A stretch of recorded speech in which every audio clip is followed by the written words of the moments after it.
Okay, I'm going to go over a few little things about pressure of the glass cutter and different glass you use.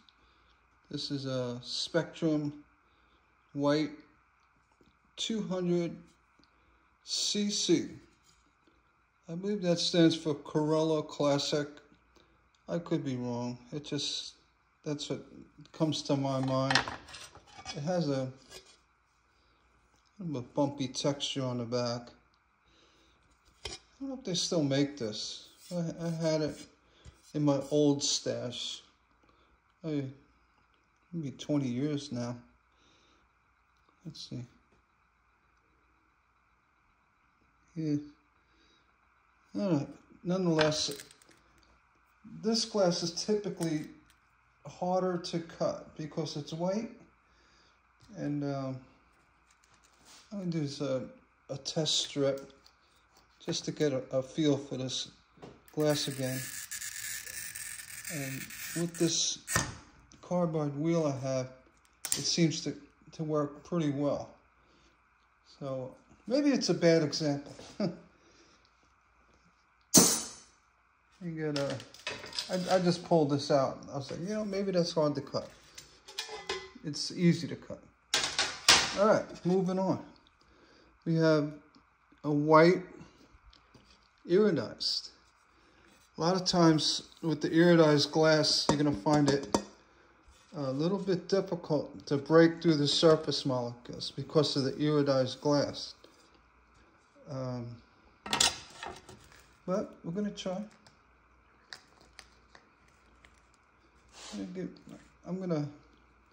I'm wasting it, but I'm gonna score this in half, just so I have two pieces. Let's see. Yeah, this has got a little more resistance. Not terribly. All right. Roughly, let's go with about 5 pounds. Yeah, it seems to bite into the glass. The way you regulate your pressure, whether you pull or push, if you feel the wheel tend to move a little bit, say I use this Toyo. This is a super cutter. I'm going to go ahead and try this. You can feel if it has any slight give like that, that means you're not pressing hard enough. You want to press down where you can feel a bite. All right. Here, this is typically about 1 pound. And then I'm going to push down about 4 pounds. 4.5 pounds. All right. I can feel it's just barely making the score. So at 4.5 pounds, 5 pounds. Let's see if I can break it off with this. It's really not enough. But you hear when it broke with a hard snap. It means it was struggling to break. What I'm gonna do. That's with like I said, the iridized glass. I'm going to step it up a little bit. Bring that pressure up to about 6 pounds.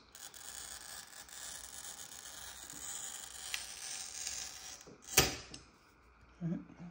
6.5 pounds. I'm going to say 6.5, 6.25. See? Still had a hard snap, but it actually broke easier. At about 6 to 6.5 pounds. So what I'm getting at is the iridized glass over this glass, well, this is iridized, over the other white took a little bit more pressure. I'm not talking about 5 to 10 pounds. I'm talking 5 pounds to 6 pounds. But it did take more pressure. I'm gonna grab a piece of amber I have here. The reason why I chose this, it's extremely dense. I believe it's again, it could be, let's say it's Kokomo, but white amber glass,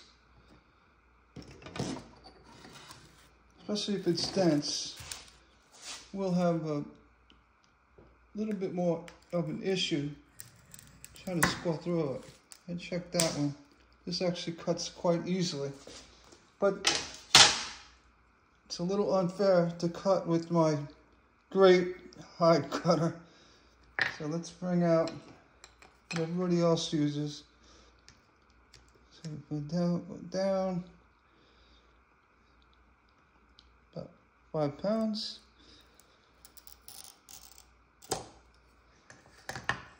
See how that works. See how it was a little bit too light. Go down to 6 pounds. I'm stuck in a hole. It's a problem with push cutting. You get stuck in a hole. I mean, you could burn through it, but you're gonna a chance, risk not scoring, getting a good score. But yeah, this needed about 6 pounds with the Toyo TC10 wheel. 5 was a little too light. So again, the one white needed a 5 to 5.5, 6 to 6.5. With the amber, with the red ruby glass, you're going to go closer to 7. Because red ruby glass, reds and yellows and really dense whites require additional pressure. Like I said, not 5 to 10 pounds, but need a little bit more than I do with my red ruby glass. A little bit more than easier to cut cathedrals. Thanks, you.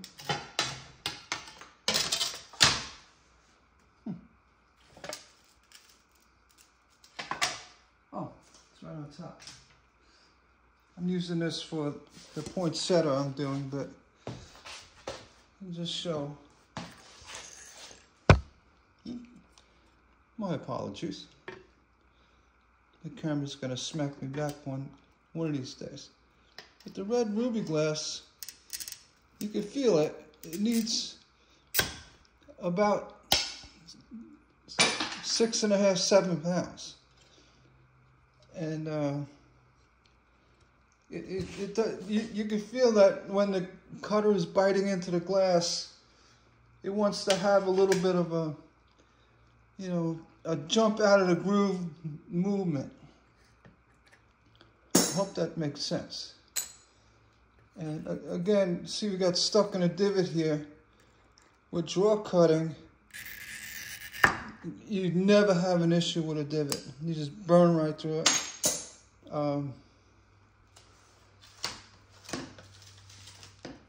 Get some real easy glass. I should have all this ready to go, but I don't. All right, here we got, this is the Spectrum 100 rough roll. Rough roll means, well, it looks rough. It's not double rolled that would look more like a seated window glass.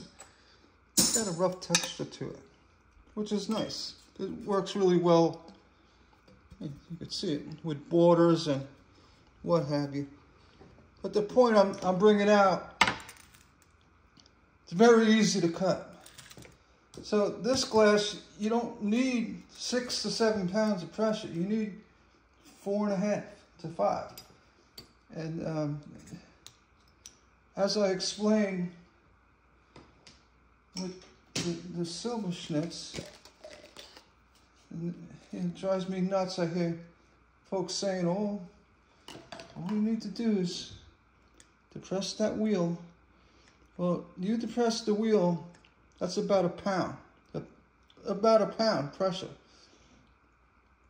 You're still going to need 4 pounds or better. I mean, really, no glass is going to cut under 4 pounds.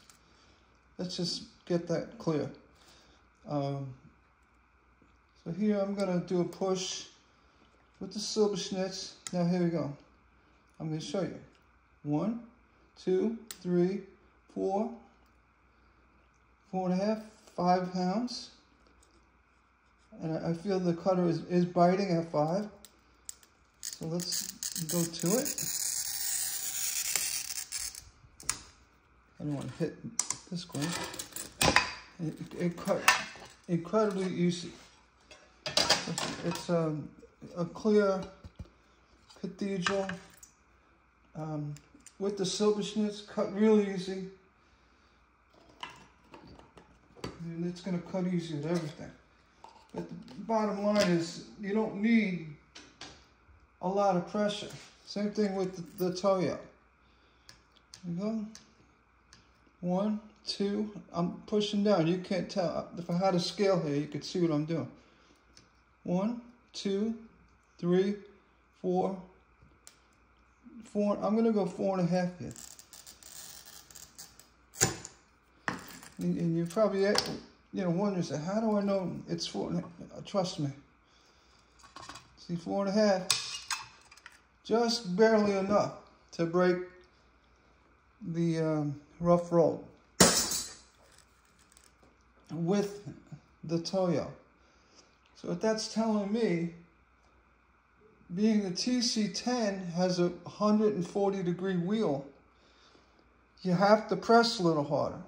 It's not going to be the same as if you use a hard cutter, which I'm going to, I don't know for sure of the hone on here, but it was designed for window glass.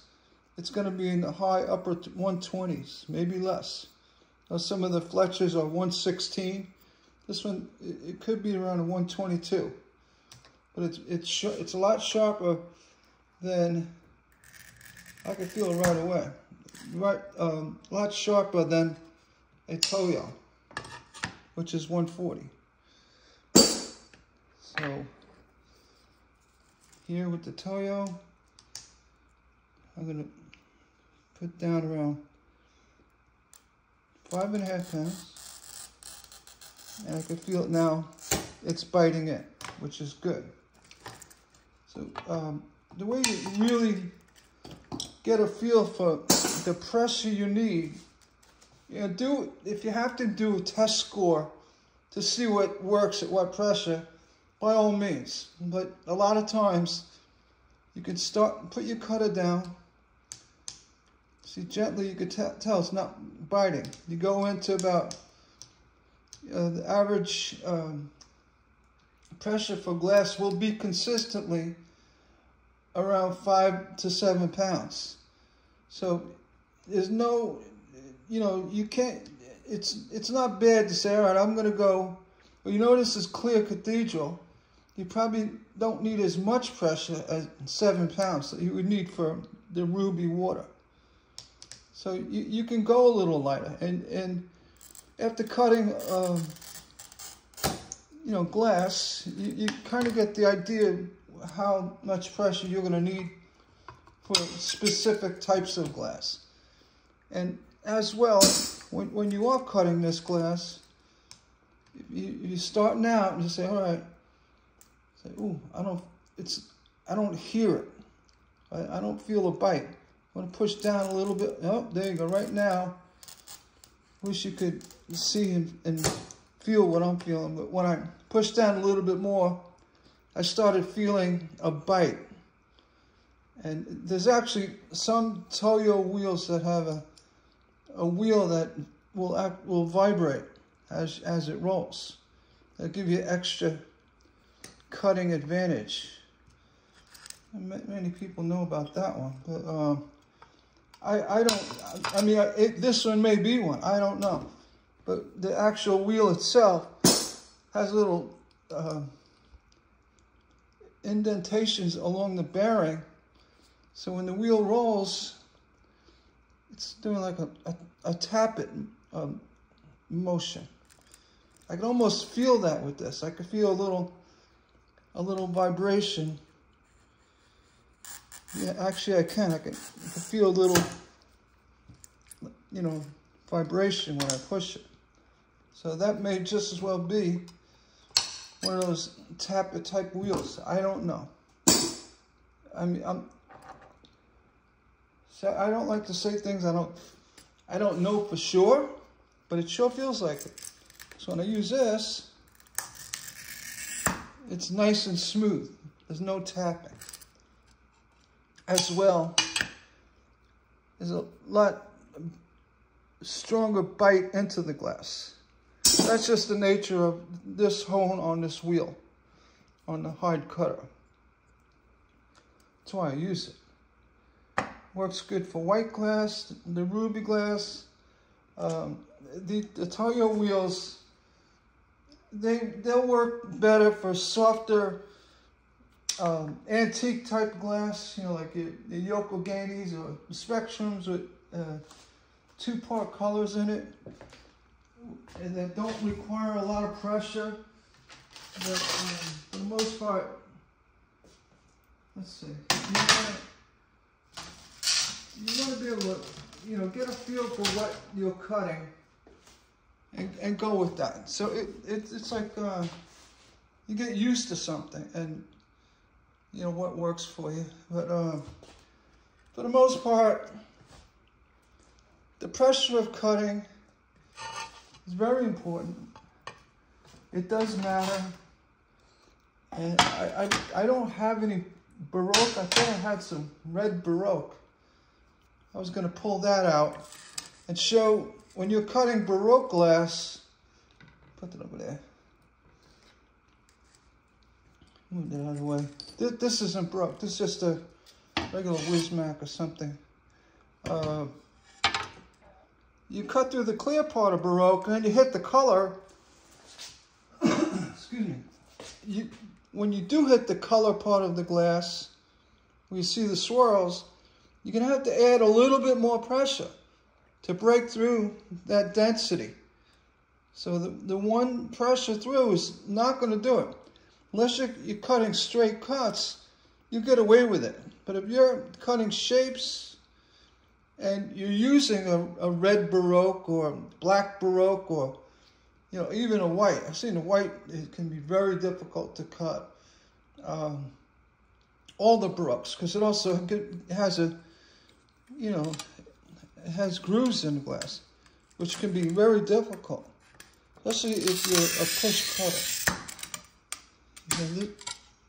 You're pushing your cutter, even a cutter like this. And if you want a better cutter than Silberschnitz, Fletcher, no Fletcher. Fletcher's a good cutter actually. The Toyos, get a $6 carbide hard cutter, and I'm telling you, the difference is night and day. The way you can push this cutter, hold it like this in your hand, just like in your palm. Put your thumb in this little groove right here. Right? Thumb like that. Wrap your pinky around. Just get a good grip. Yeah, a little bit more of these fingers too. And then when you're cutting, you know, put your wheel down, and then you could put your finger on top of the cutter actually, and give it that pressure. See, right now I'm looking around 5 to 6 pounds of pressure, and you can see. I mean, even if you're not going to use a cutter like this, if you're going to use your pistol grips or your Silberschnitz and afterburners, I mean, they're all fine. They work fine.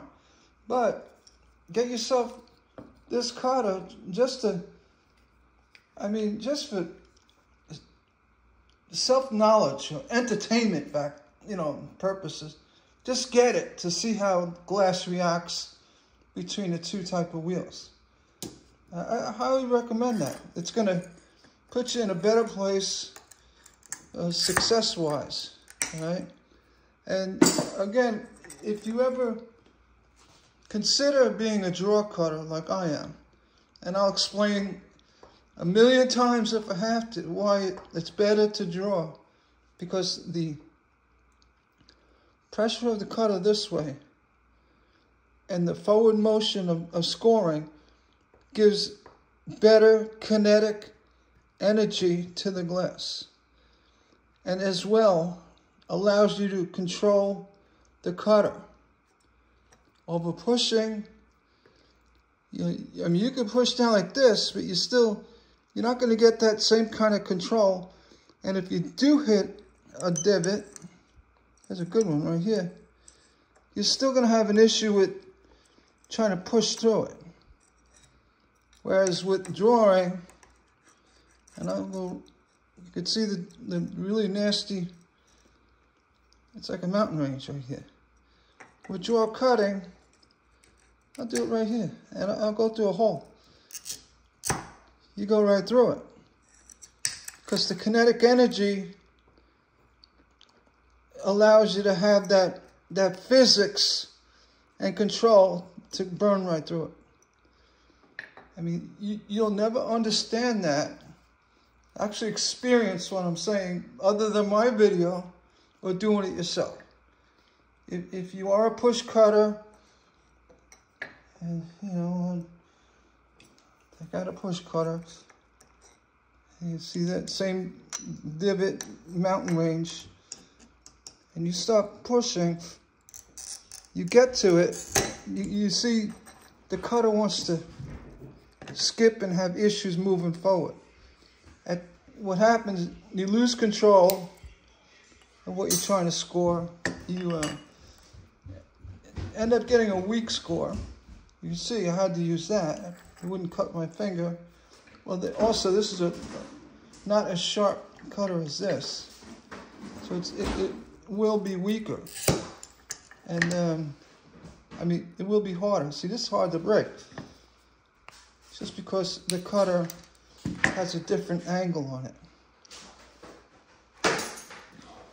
And to kind of give a good example of why drawing is better, if you ever notice when you're using a cutting square, using one of these, and you're cutting it a straight line, a snappy glass, instead of pushing the cutter, you're pulling it. You say, wow. After you score, you say, wow, that broke so easy. And then you're thinking inside your head, it's like, why does it break easier when you're pulling it? Well, again, even with a push type cutter, when you're pulling it, you're using kinetic energy to your benefit coming down. It's like rowing a canoe with an oar. You're gonna get a lot more, control and physics to the water and the paddle by pulling the paddle this way, compared to if you were in the canoe and you're pushing the paddle away from you. The paddle's going to go like that. It's going to, not have as much strength to it, control of the paddle. So that's actually a good example. That's why when you're cutting big strips and you're like, wow, I cut right through that. It snapped real easy. Well, that's what's going on. It's the physics of the draw cutting. And if you ever get, proficient enough to hold the cutter like this, in between these two fingers, ball out the top, thumb, forefinger, and then the middle finger wraps around the shank right here. I actually hold my pinky up. That's for real. That's for balance. You can hold your pinky like that. It actually increases the balance. It gives me a little more balance, a little ability of finesse. especially when you're doing any kind of swipe cutting. And I spoke of swipe cutting before they had, well, the wheels were invented a long time ago, but more of a common glass cutter, especially back during Tiffany and, you know, even European glass cutters, they used diamonds that didn't roll. They were just diamonds.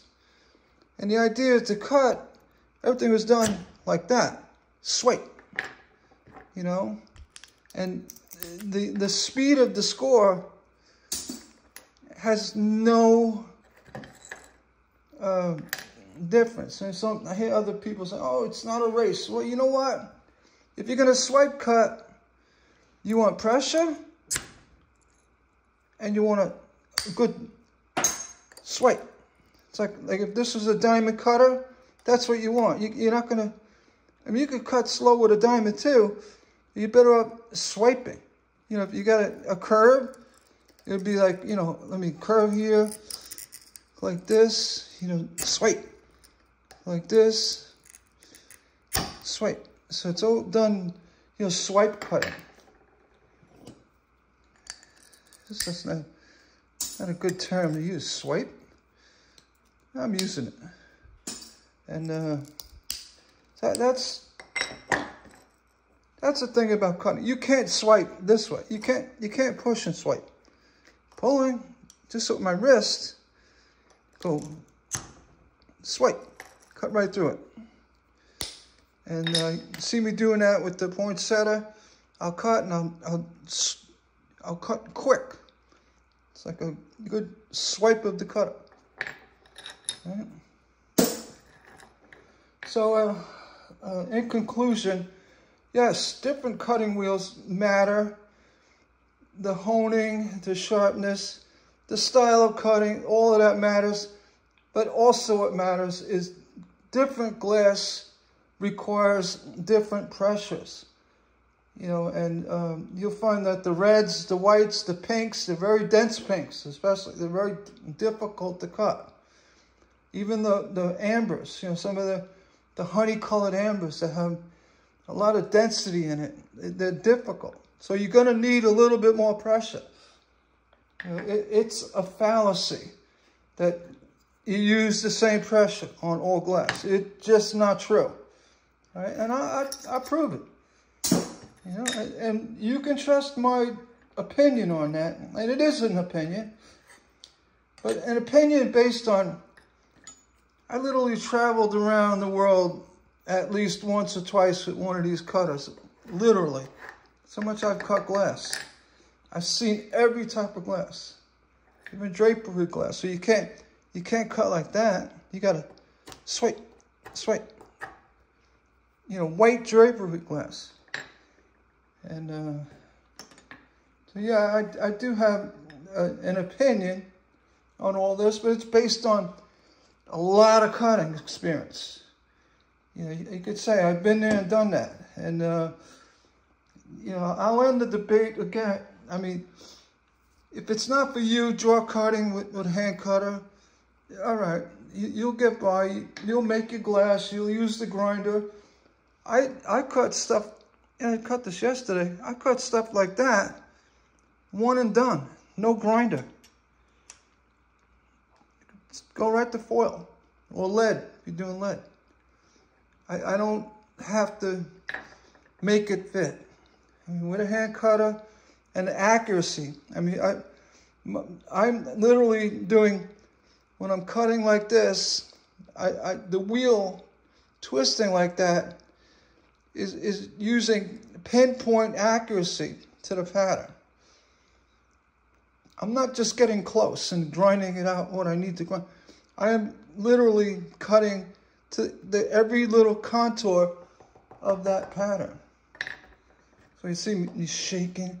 Yeah, I'm shaking to get the wheel to gradually cut through. It's like, you know, I don't know, a good example, but you know, the work, because glass,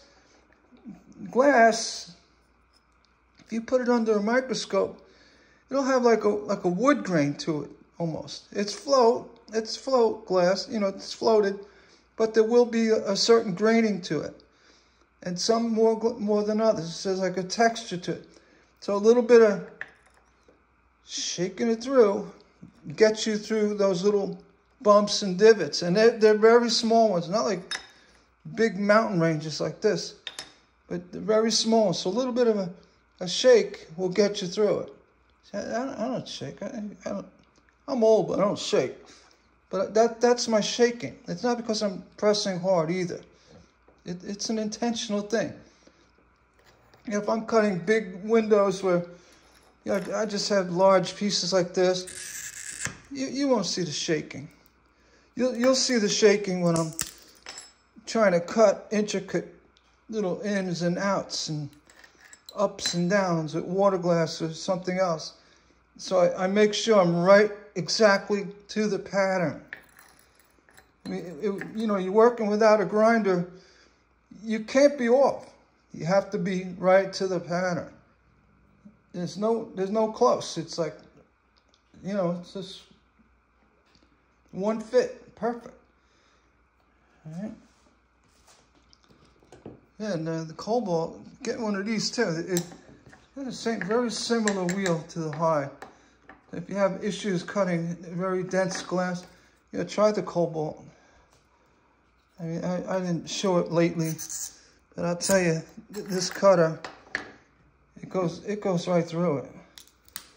See, it's really good backup cutter, or you may use it forever. For drawing, it's a little hard. You really can't see the wheel as well.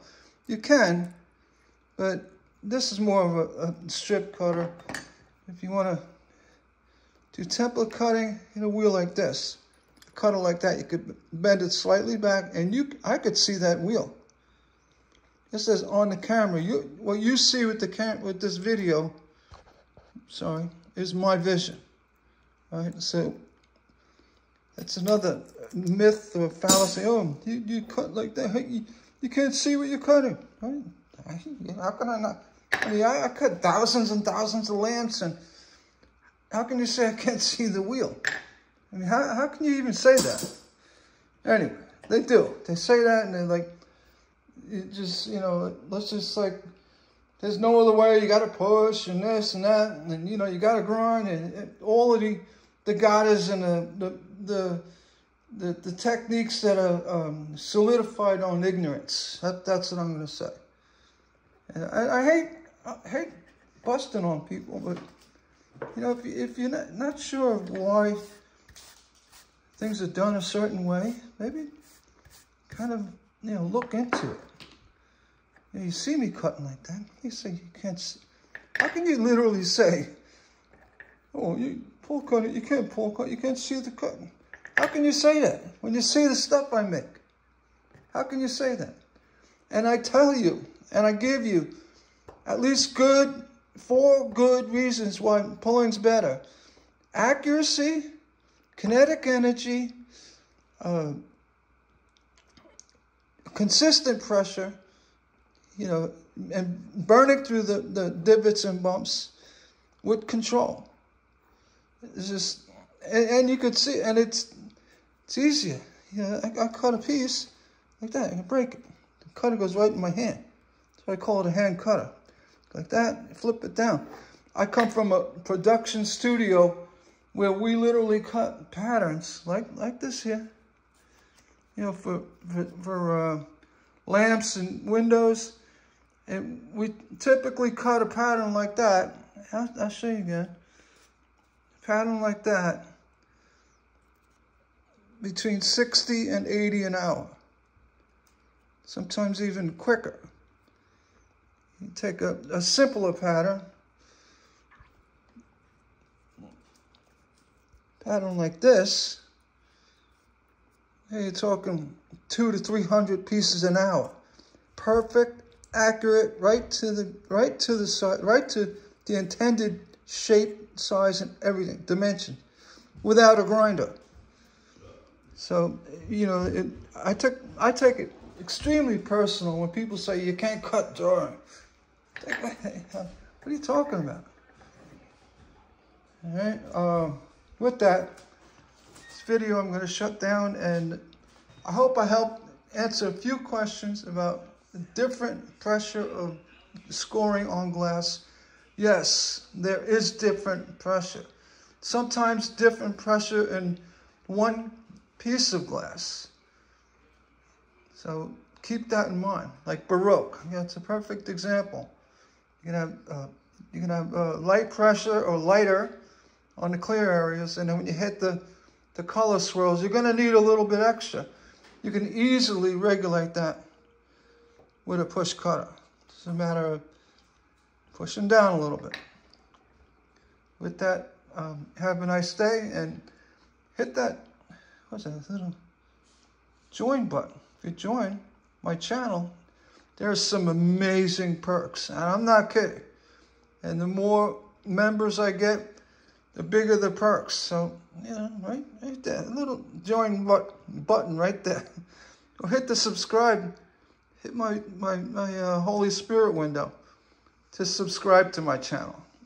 Trust me, you're not gonna regret it. Take care and have a nice day.